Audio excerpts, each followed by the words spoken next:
This one? Okay. The stakeholder committee provided multiple options to cover potential budget shortfalls. Which option makes the most sense to you?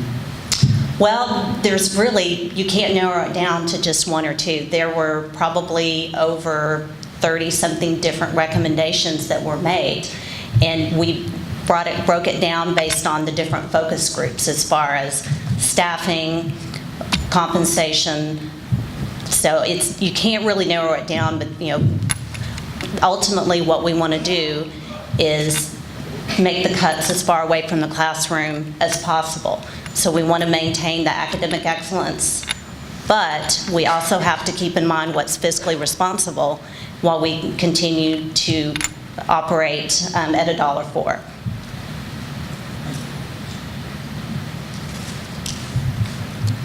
Do you support hiring an FISD internal auditor without involvement of staff?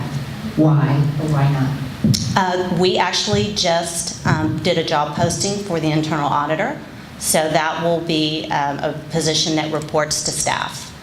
To the board. And how would you respond to parents who advocate opting out of curriculum that they see in conflict with their beliefs? Specifically, which type of curriculum? Any curriculum. Okay.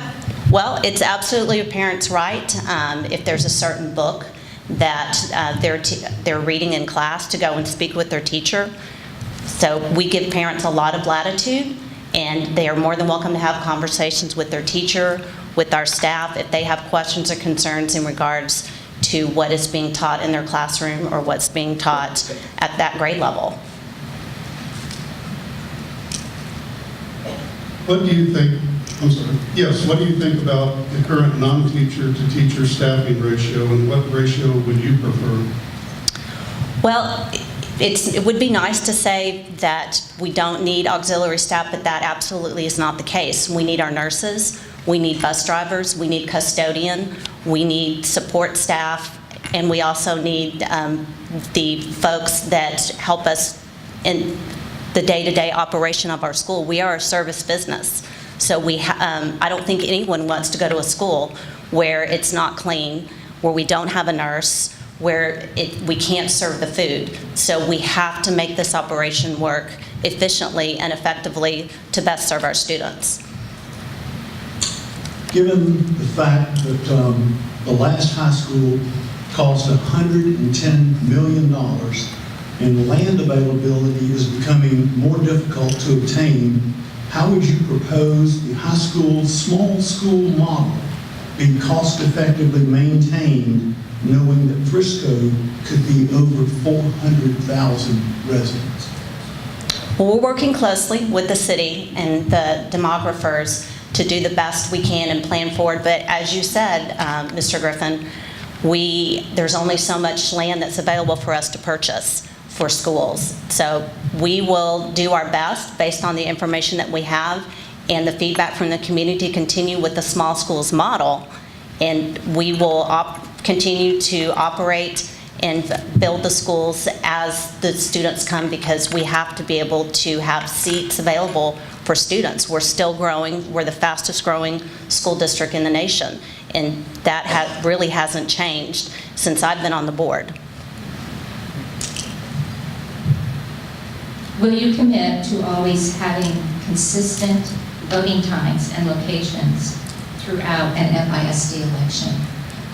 Why or why not? We have a partnership with the city of Frisco that we have agreed on specific polling locations for the joint elections that we hold.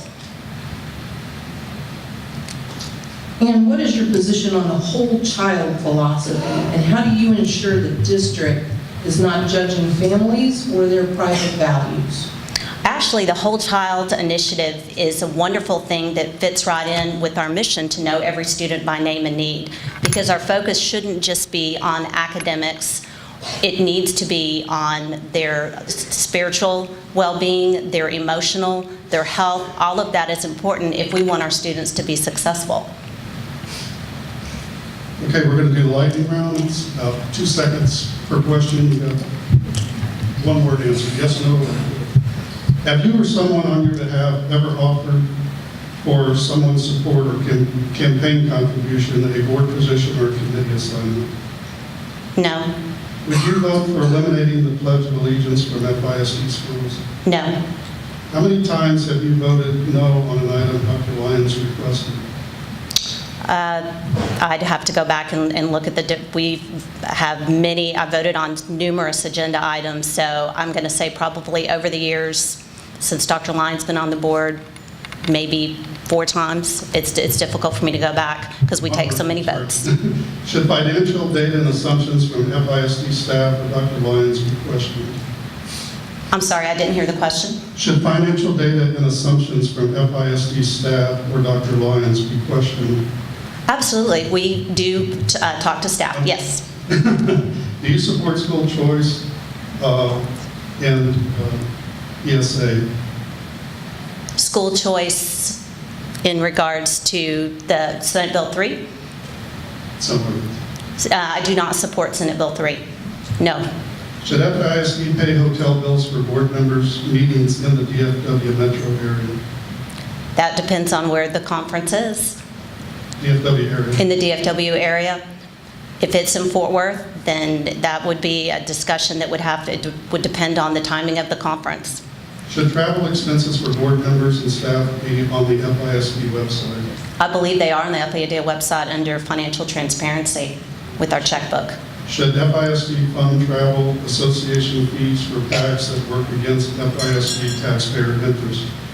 We pay dues to our Texas Association of School Board, and they fund many things, including our policies and laws. Keep doing an explanation. It's one word. Yes.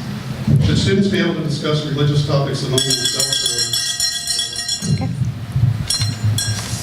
Thank you. You have time for a 1-minute closing statement. Okay. First of all, I would like to thank the Frisco Tea Party, the Frisco Area Republicans Conservative Coalition, and the Republican Women of Greater North Texas for hosting this forum. And secondly, I'd like to thank and congratulate my fellow candidates, both at the school and the city level, and for their interest in serving our great city and district. The one thing I've learned by serving on this board for 6 years is that volunteering is a leadership capacity, and it's not as glamorous as one might think. Certain decisions we face are very challenging, and we can't always please everyone all the time. However, I take my responsibility very seriously, and always with the purpose of making decisions that will equally benefit all students, teachers, and taxpayers across the district. For 16 years, I've been an aggressive advocate for students and teachers in our classrooms, and I've not only talked the talk, but I've walked the walk. I've done all I can to adhere to our mission of knowing every student by name and need, and I make a point to go visit a school at least once every couple of weeks. I talk to students, teachers, staff, and parents at the schools. I've traveled to Austin numerous times and have met locally with our legislators to advocate for public education initiatives. Thank you. Thank you, Ann. Our next candidate